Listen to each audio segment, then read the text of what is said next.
Assalamualaikum warahmatullahi wabarakatuh. Perkenalkan, kami dari kelompok 5 Rombel B Oceanografi akan mempresentasikan hasil kerja kelompok kami. Pertama, kelompok 5 yang beranggotakan Muhammad Ahsan Maulana, Yuwana Sari, Arlin Anugrah Febrianti, Korea Anastasia, dan Zikri Khairuddin. Sejarah oceanografi di dunia. Sejarahnya itu yang pertama dimulai dari datangnya pedagang Polinesia pada tahun 4000 sebelum Masehi. Mereka melakukan pencatatan data penting tentang arus dan angin di Samudra Hindia. Selanjutnya pada tahun 1487 hingga tahun 1488, pada tahun 1519 sampai tahun 1522 datang juga bangsa Eropa yang juga mencatat hasil pengetahuannya selama pelayaran di Samudra Pasifik dan Atlantik. Dilanjutkan adanya penelitian ilmiah riset oceanografi yang dilakukan di Arktik dan Antartik. Selanjutnya ada sejarah oceanografi di Indonesia sendiri, yaitu dimulai dari zaman penjajahan. Kemudian pada tahun 1904 ada Koning Benser yang mendirikan laboratorium perikanan di Jakarta. Kemudian pada tahun 1919 diubah menjadi Laboratorium Biologi Laut. Pada tahun 1970 diubah lagi menjadi Lembaga Oceanografi Nasional. Kemudian hingga saat ini semua penelitian dapat dilakukan di seluruh lembaga di Indonesia seperti di universitas-universitas yang lain. Kemudian asal-usul lautan. Asal-usul lautan dibagi menjadi 3. Yang pertama, hipotesa pelepasan lempeng, yang mana bumi berasal dari gumpalan kabut terpilin atau yang terputar, kemudian dapat mencair dan membeku karena adanya penurunan temperatur. Saat bumi tidak stabil, terjadi pertakan-pertakan antara dua lapisan yang berbeda. Nah, di sini bumi tetap mengelilingi matahari. Selanjutnya, adanya pelepasan kulit terluar akibat gaya lemparan atau sentrifugal yang tidak seimbang dengan gaya tarikan atau sentripetal. Kemudian, terlepasnya sebagian permukaan bumi ini akan membentuk sebuah cekungan. Nah, cekungan inilah yang disebut dengan lautan. Yang kedua yaitu teori undasi. Menurut Van Bemmelen tahun 1932 sampai 1935, adanya permukaan bumi yang tidak rata, yaitu sebagian cekungan dan sebagian tonjolan atau pegunungan, diakibatkan oleh gelombang turun naik terhadap bagian bumi yang cair atau magma. Timbulnya gerakan gelombang tersebut diakibatkan oleh pengaruh pemisahan magma dari yang basah ke asam dan dari yang basah ke ultra basah, sehingga terdapat 4 susunan magma, yaitu asam, intermediat, basah, dan ultra basah. Yang ketiga yaitu teori tektonik lempengan, di mana seluruh kerak bumi memiliki lempengan besar yang bergerak seperti balok kaku di atas permukaan bumi. Sifat fisika kimia air laut. Sifat fisika air laut. Yang pertama, suhu atau temperatur merupakan derajat panas sebuah objek yang diakibatkan oleh tumbukan molekul yang tidak beraturan. Satuan dari suhu atau suhu permukaan laut yaitu Celsius atau Kelvin. Faktor yang mempengaruhi suhu yaitu yang pertama, ketinggian permukaan laut atau latitude yang disebabkan oleh perbedaan koordinat bumi.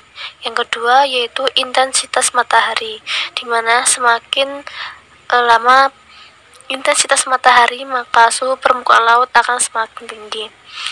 Yang ketiga yaitu musim. Keempat, kedalaman air. Semakin dalam perairan, maka suhu permukaan laut semakin rendah. Yang kelima, sirkulasi udara. Dan yang terakhir, pembentukan awan yang akan mempengaruhi lama tidaknya sinar matahari. Yang kedua yaitu salinitas. Tingkat kadar garam terlarut dalam air.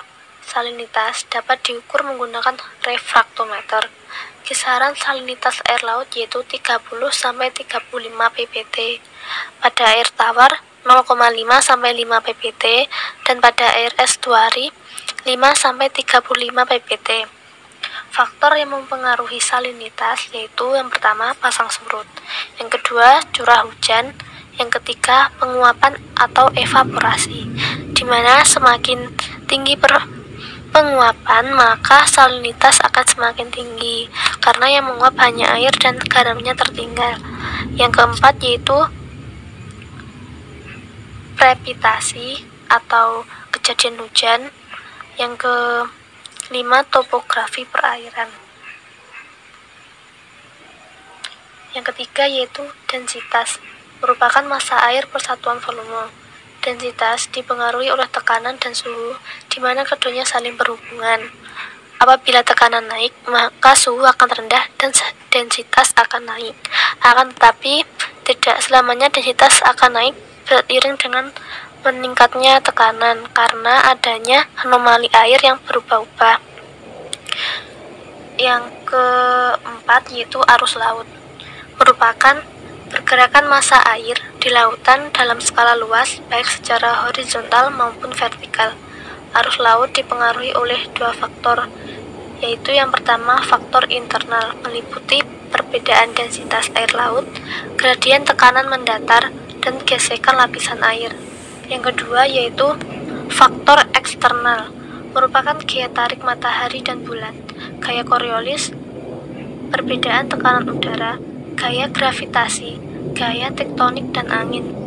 Gaya Coriolis merupakan gaya yang menyebabkan angin yang dibelokkan ke kanan dari gaya gradien tekanan di belahan bumi utara dan dibelokkan ke kiri di belahan bumi selatan. Faktor lainnya yaitu adanya pulau dan daratan sebagai penghambat pergerakan arus. Perbedaan arus berdasarkan jenisnya. Arus Ekman. Arus ini sangat dipengaruhi oleh angin. Arus Thermohaline. Pergerakan arus ini sangat dipengaruhi oleh densitas dan gravitasi. Kemudian arus Pasut, arus yang dipengaruhi oleh pasut.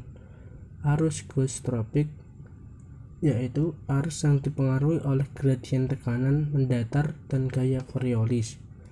Kemudian Wind-Driven Current, yaitu arus yang dipengaruhi oleh pola pergerakan angin dan terjadi pada lapisan permukaan. Kemudian arus permukaan.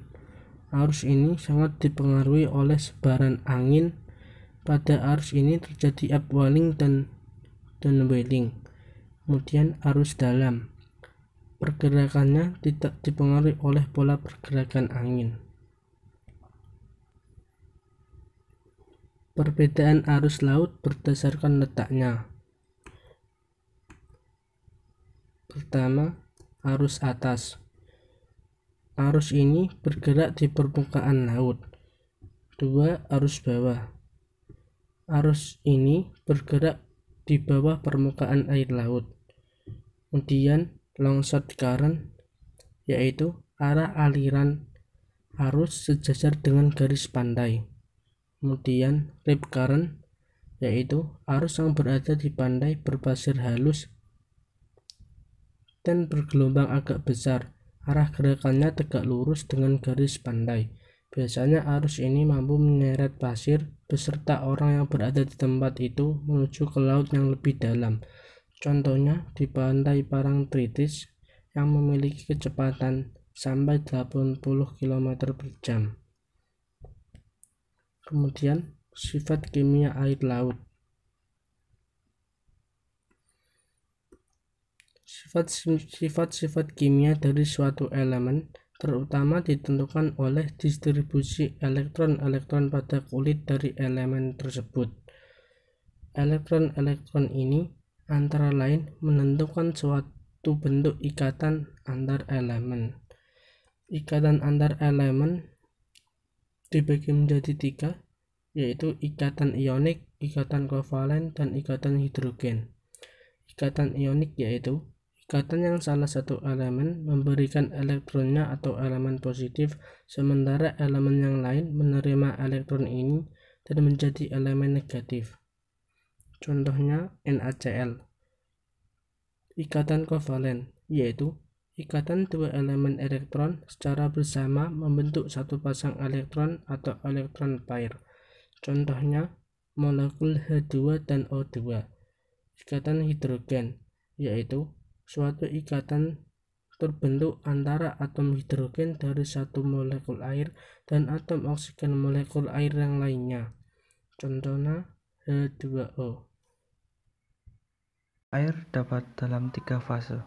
Yang pertama, bentuk gas, terdapat di udara yang bersumber dari hasil evaporasi oleh kondensasi, turun ke bumi uap air sebagai hujan.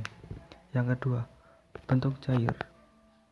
70% air di laut menutupi permukaan bumi, sedangkan di darat, sungai, danau, rawa, dan juga pada tumbuhan dan hewan.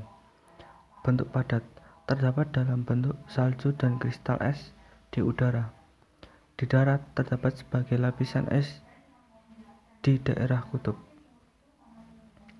Sifat-sifat air dibandingkan dengan zat lain. Tegangan permukaan lebih tinggi, penghantar panas tinggi, kecuali air raksa. Viskositas menurun sesuai meningkatnya suhu. Panas laten penguapan paling tinggi pada semua zat pada umumnya. Panas laten peleburan paling tinggi pada semua zat cair dan sebagai zat padat. Kapasitas cair paling tinggi dari semua zat. Kapasitas melarutkan lebih tinggi dari semua zat cair. Air laut. Air laut adalah air murni yang di dalamnya terlarut sebagai zat meliputi garam-garam anorganik, senyawa-senyawa anorganik yang berasal dari organisme hidup dan gas-gas terlarut. Komponen utama dari garam-garam di laut adalah klorin, ion sulfur, magnesium, potasium, kalsium, dan natrium dalam bentuk ion-ionnya. Gas-gas terlarut dalam air. Nitrogen terdiri dari ikatan-ikatan organik, amonia, nitrit, nitrat, nitrogen oksida, dan nitrogen dalam bentuk gas bebas. Oksigen yang dibutuhkan oleh tumbuhan dan hewan untuk respirasi. Massa air laut. Massa air laut ada dua, yaitu massa air permukaan upper water mass dan massa air dalam deep water mass. Massa air permukaan meliputi semua massa air yang terdapat di atas daerah termoklin.